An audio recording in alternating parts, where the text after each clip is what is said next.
Oi, pessoal, sejam todos muito bem-vindos ao Forbes Entrevista de hoje. Nesse cenário, né, infelizmente, de mundo em suspensão que a gente está vivendo, tudo parado, indústria, comércio, a vida de todo mundo, de certa forma, mas as contas continuam chegando, infelizmente, né? A angústia de como é que a gente vai honrar os compromissos, saldar as dívidas, pagar os impostos também, tudo isso permanece. E para ajudar a dar uma luz nessa questão, principalmente dos impostos, a gente convidou dois especialistas em gestão tributária, o Michael Soares, que é o diretor executivo, e o Eduardo Bitello, que é diretor jurídico da Marpa Gestão Tributária. Todos nós estamos sentindo o impacto, né, da pandemia, do coronavírus. Mas antes de mais nada, Edu e Michael, fala para mim o seguinte, em tempos normais, qual é a principal linha de atuação de vocês? O que é que vocês fazem? Dá uma resumida para a gente. Bom, primeiramente, Alexandre e José Vicente, é uma satisfação. Obrigado pelo convite de estar participando com vocês. Na verdade, o escritório ele é voltado praticamente hoje justamente na gestão tributária, né? Então, em épocas assim, onde o empresário mais acaba se atendo e se preocupando justamente com o próprio negócio. Como a gente sempre coloca muitas vezes, né? Às vezes o empresário está preocupado na venda, né? Nós somos brasileiros, nós somos muito empreendedores, né? Nós todos brasileiros. Então nós temos justamente aquela prática, né, de primeiro executar para depois planejar, né? Muitas vezes aquele produto que chega na gôndola final ali do comércio, muitas vezes o empresário não sabe se de fato aquele produto ele está com o lucro que ele necessita, né, ou se tem um prejuízo, né?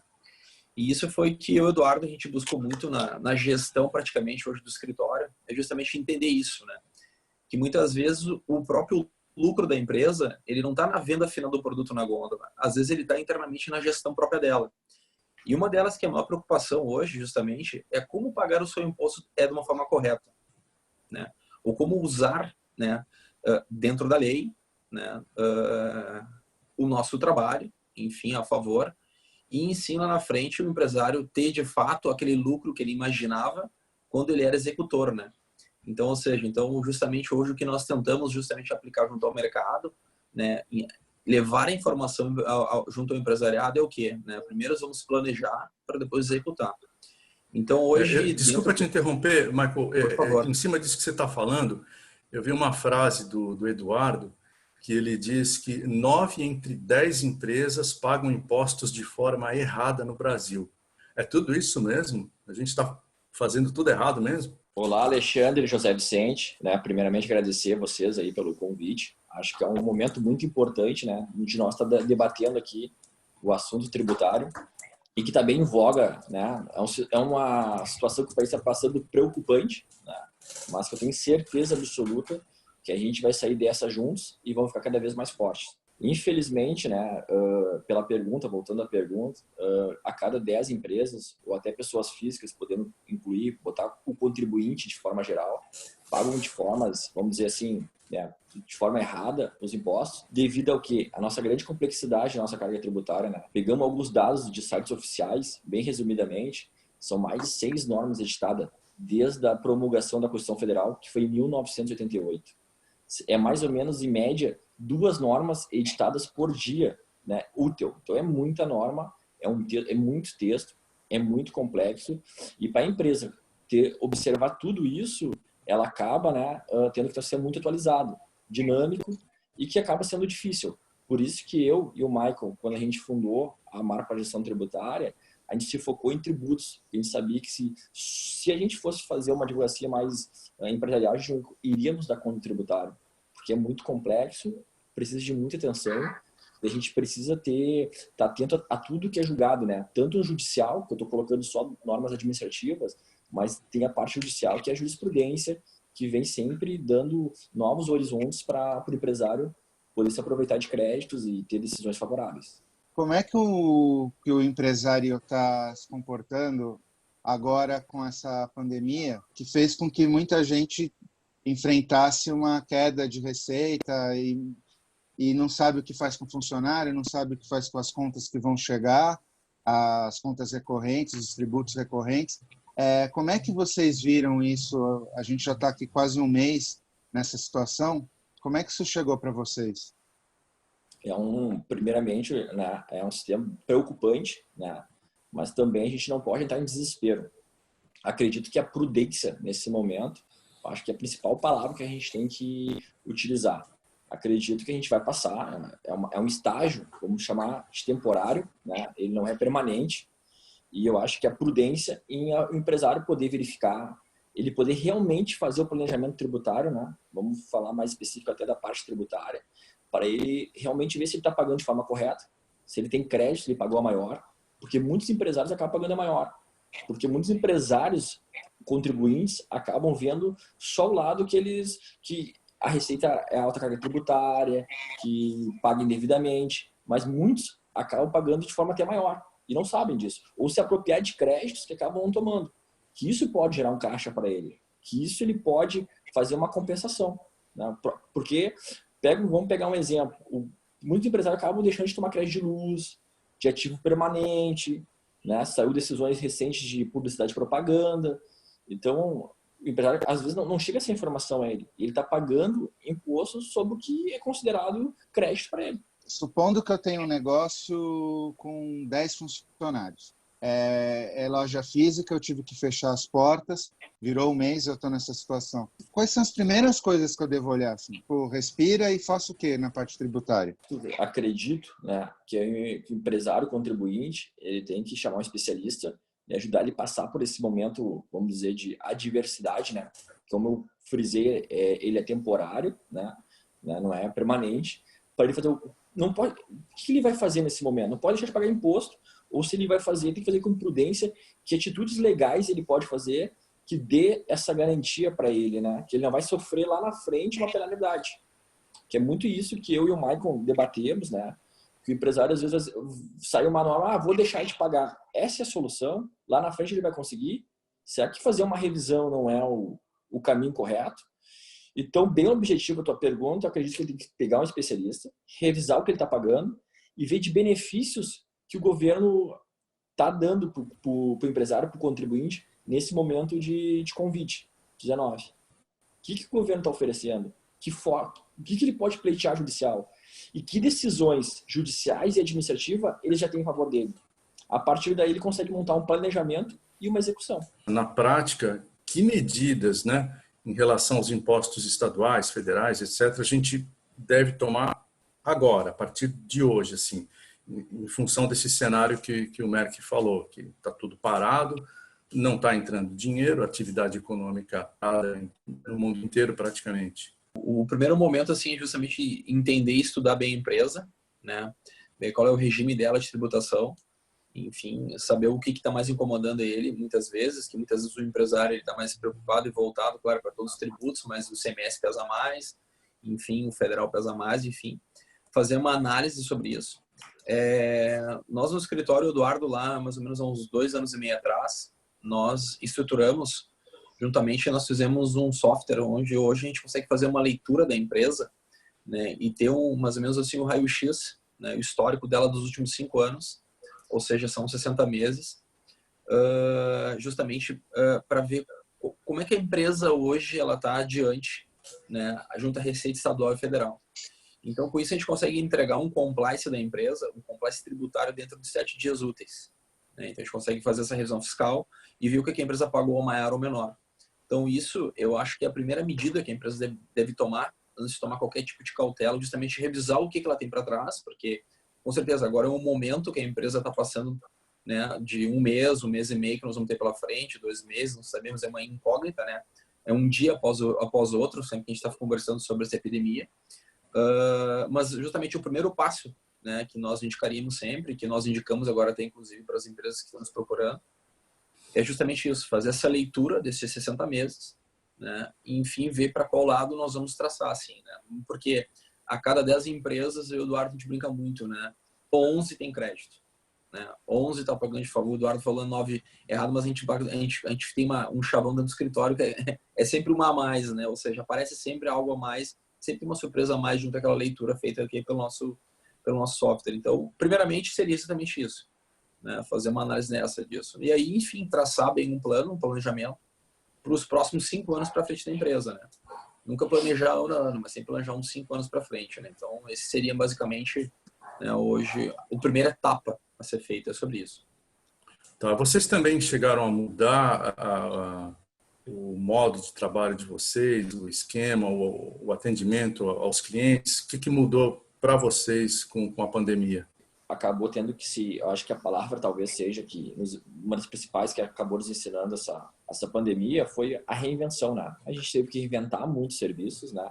Primeiro, a gente começou a trabalhar todos os nossos colaboradores em home office, né? Primeiramente, a gente teve que se adaptar a isso, juntamente com os clientes, e utilizar muito o mecanismo das redes sociais como forma de estar junto dos clientes, estar passando informativo.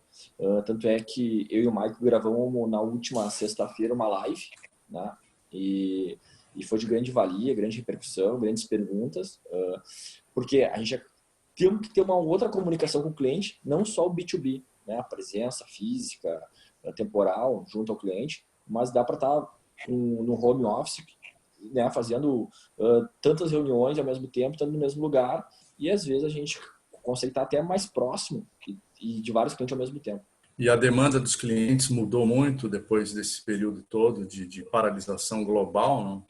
Cresceu bastante, né? Cresceu bastante, tanto que um dos motivos, eu e o Eduardo praticamente tivemos ali as primeiras semanas assim, um pouco mais parado, não tivemos mais home office, mas não se foi necessário, tivemos que estar presente hoje, tanto que inclusive estamos no escritório hoje, né? Então cresceu sim uma demanda, estamos tendo, não que nós não tínhamos, mas estamos tendo um cuidado a mais com os nossos clientes que nós temos de carteira, né? E a procura também, né? Os próprios nossos clientes estão nos indicando, né? E o mercado também justamente, né? Nós estamos sendo provocados pelo mercado, né? Muitas vezes, justamente buscar, né, aquilo que eu estava comentando sobre esse levantamento de crédito, uma análise melhor da empresa, ver o que pode fazer diante disso.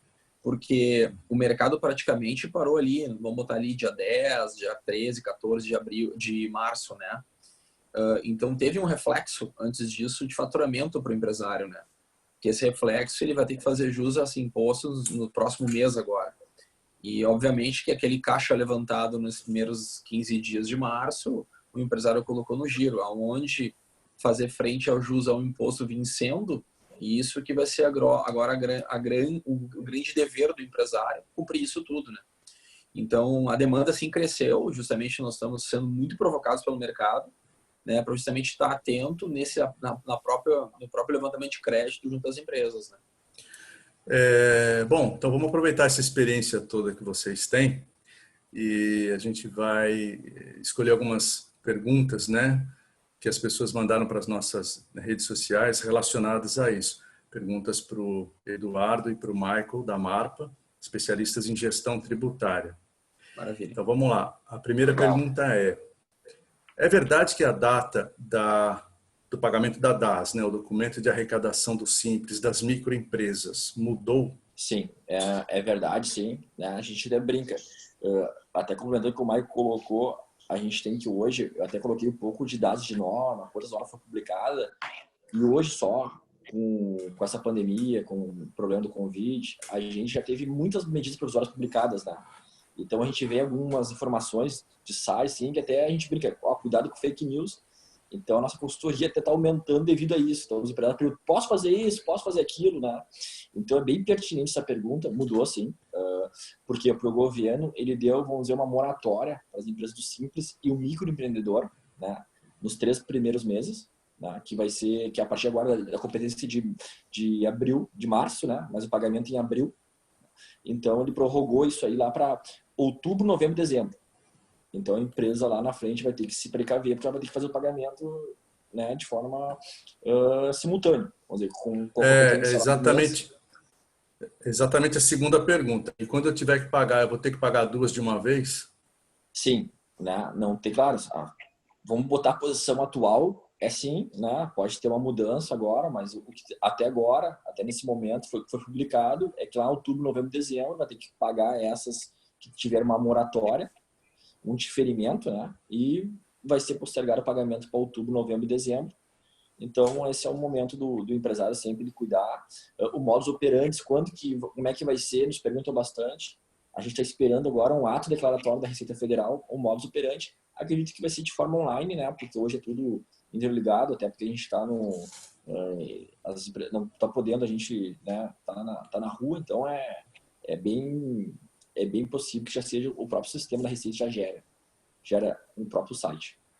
Tenho que pagar a mensalidade da MEI durante a crise? De igual forma, tanto o Simples como o MEI teve essa prorrogação. Que impostos eu posso postergar por causa da pandemia? Hoje, né, se nós for falar estritamente da legalidade, somente o Simples e o MEI podem postergar, né, junto com o FGTS e com aquilo que o governo está concedendo, o que ele vai conceder, se é que vai conceder mais alguma coisa, né, alguma moratória, algum diferimento.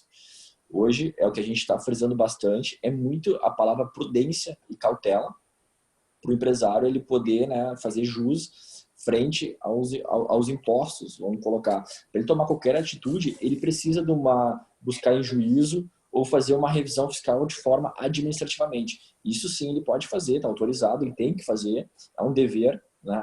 Até quando eu e o Michael criamos a nossa empresa, nosso escritório, dessa forma, né? Ensinar o empresário a pagar. Essa que é o negócio, porque às vezes ele recebe uma guia de pagamento e ele não sabe se está certo, se está errado, então a gente consegue demonstrar isso. Então acho que esse é o momento para isso e verificar quais ações cabíveis que ele pode tomar. Eu não consigo pagar o ICM, por exemplo. Que medidas judiciais eu posso fazer para conseguir fazer isso e não entrar em inadimplência ou daqui a pouco cometer um ilícito tributário. Então acho que essa é a prudência, tem que procurar um especialista, porque a linha é bem tênue do que é certo e do que é errado na parte tributária. O empresário tem que ter muita cautela nesse momento. Agora vamos entrar no imposto de renda. Temos dúvidas sobre o imposto de renda também. Aliás, como é que ficaram os prazos aí na questão do imposto de renda? A princípio, 30 de abril, né? Pelo menos para a pessoa física. Tem muitos movimentos hoje no Senado e no Congresso Nacional, né? Tanto na Câmara dos Deputados como no Senado, para mudança. É possível, sim, que seja postergado, né? Então, vai ser publicado, até porque hoje há uma adaptação, e uso até a palavra reinvenção, né? Tanto da parte do órgão público como da parte privada, tanto os contadores, advogados e a delegacia, o Poder Legislativo, o Executivo e o Judiciário, para a gente poder se adaptar a isso. Então, até as próprias pessoas físicas, né? Então, a gente vai ter, acho que o governo vai dar uma prorrogação, porque hoje já é difícil o acesso, é difícil, os servidores estão superlotando. Então, acredito, e tem medidas para isso, deve ser aprovado a prorrogação, sim, do imposto de renda. Temos aqui um empresário que está um pouco apavorado. A Receita Federal pode arrolar meus bens e dos meus sócios em que casos? Sim, o arrolamento até me permite falar um pouquinho antes. O arrolamento, o que ele significa o arrolamento para a pessoa que não entenda? É um ato administrativo da Receita Federal que ele bloqueia os bens do contribuinte, pessoa jurídica e pessoa física, se for o caso, né? Ele deixa impedido, né, no momento de vender, de comercializar, a não ser com a prévia autorização. Quais são os requisitos? São dois, que é a Instrução Normativa 1565 de 2015 da própria Receita Federal, que fala os requisitos. São dois deles, né? Primeiro, a empresa que tiver em débito com a Receita Federal acima de 2 milhões e exceder simultaneamente 30% do patrimônio conhecido. Esses são os requisitos para a Receita Federal, né, notificar o contribuinte e aplicar o termo de rolamento e deixar, vamos dizer, quase que indisponível, né, a nossa autorização para qualquer venda e comercialização. Por falar nisso, Zé, a gente tem uma boa notícia, né, para quem chegou até aqui no vídeo, que está acompanhando. Opa, diga aí, Merck. Não, o Michael e o Eduardo, eu acho que vocês podem anunciar, né, a ideia de vocês, que é muito boa. Dá uma boa notícia para o empreendedor. Vamos lá. Como eu mesmo mencionei, né, nós brasileiros somos muito empreendedores, né? Então, nada mais do que nesses momentos a gente se unir, né? Estamos unidos sempre para isso e empreendermos junto ao nosso bem, né? Então, o Eduardo e mais a direção do escritório, nós colocamos diante disso né, as primeiras perguntas, ou seja, as primeiras 20 pessoas, 20 empresas, né, que entrarem em contato, né, conosco, nós daríamos uma consultoria, né, de fato, enfim, sem o custo, sem o ônus, né, de fato, para a empresa. Né, para cima disso, a gente fazer pelo menos o nosso trabalho ao bem, juntamente a isso, junto ao grupo empresarial que nos assiste, enfim. E é o que a Marpa gostaria hoje de estar proporcionando, né, e fazer a diferença junto ao mercado também e ajudar o nosso Brasil aí. Eu vou resumir para quem está assistindo. Tá. Aqui nos comentários do YouTube, você coloca seu perfil do pessoal do Instagram. É importante que você siga o perfil da Forbes Brasil, que é o Forbes BR, a gente vai escrever, tá aqui na tela, e o perfil do Michael e do Eduardo. E aí a gente vai pegar as 20 primeiras pessoas que mandarem, que colocarem o perfil, e por direct message no Instagram, o Michael e o Eduardo entram em contato e vai ser uma consultoria sem custos. Então é uma boa notícia para você que está aí, ainda não tem um especialista para te ajudar nesse momento. É uma ótima iniciativa, um bom começo aí de transformar essa crise numa boa oportunidade de sair melhor e mais fortalecido dela, né? Com certeza. E essa consultoria, vocês passa pelo software de vocês que vocês têm, que faz essa varredura dos 60 meses? De fato, o que nós estamos se colocando à predisposição justamente é fazer uma análise da empresa e ver qual é o melhor cenário para ser atacado, enfim, para ser... Nós daríamos um diagnóstico da empresa, né? O que seria hoje a melhor forma, né, onde a empresa poderia olhar mais, né, olhar para dentro da empresa de uma forma, né, mais pontual, né, justamente isso, e traçar um norte junto com o empresário, né? Então, é isso que a Marpa hoje nós estamos predispondo, justamente a fazer essa análise da empresa, né, e estar apresentando para a empresa o melhor cenário hoje, né? Quem desejar entrar em contato por e-mail, qual que é o e-mail de vocês? Nós acabamos, como a gente teve esse convite junto da Forbes, nós acabamos se preparando justamente para isso, então criamos um e-mail específico para atender essa demanda, tá? Então o e-mail é marpaforbes@grupomarpa.com.br. Tá escrito aqui embaixo da tela também. Tá bem, tá ótimo. Ei, Michael, eu acho bem interessante nesse momento, né? A gente vai fazer tanta consultoria online, né? Como entregar um compliance para as empresas, né? Vamos dessa forma, sem ônus, para a gente poder ter uma maneira da gente poder contribuir, né, com o nosso conhecimento para os empresários e acalmar esse pavor, esse pânico, e a gente passar todo mundo por isso juntos, né? Então a gente acredita muito nisso. A gente também acredita fielmente que o problema do nosso país não seja o tributário, e é por isso que a gente estuda e a gente se dedica e a gente vive o dia a dia de cada empresa, né? A gente quer contribuir com isso nesse momento e passar a calma e saber fazer as diretrizes sempre dentro da legalidade, né, Michael? Com certeza. Justamente hoje o que a gente mais busca é sempre isso, né? Empregamos sempre dentro do escritório, né, juntamente aos nossos colaboradores, é o espírito empreendedor, né? Então, hoje praticamente, como a gente sempre fala, todo mundo tem que ter o espírito de proprietário, de dono, enfim, porque isso reflete justamente o atendimento que o empresário necessariamente merece, né, hoje junto ao mercado. Bom, gente, qualquer ajuda nessa hora difícil é super bem-vinda. É uma iniciativa extremamente válida, isso que vocês estão fazendo. E eu queria agradecer o Michael Soares, que é diretor executivo, o Eduardo Bitello, que é diretor jurídico da Marpa Gestão Tributária, e o Alexandre Merck, que é o editor online da Forbes. Obrigado a todos. Obrigado a oportunidade, Alexandre e José Vicente. É uma honra e satisfação para nós estar podendo passar um pouco mais do nosso trabalho, um pouco mais que a gente aprende dia a dia, justamente com o nosso escritório, com nossos clientes, né? E o que a gente puder sempre auxiliar, nós temos à disposição para fazer o melhor e o que for necessário. Eu agradeço, Alexandre e José Vicente, imensamente a oportunidade que vocês nos abriram para a gente colocar e poder também encontrar caminhos, né, nesse momento difícil que o país está atravessando, e os empresários também, no momento meio delicado, mas que, como eu disse, quero frisar que é temporário, não é permanente.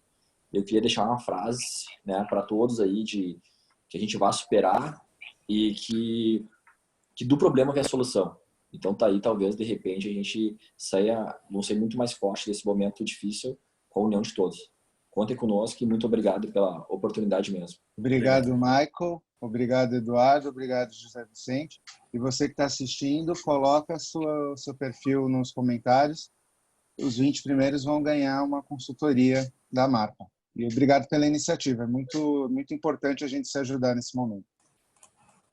Obrigado. Obrigado.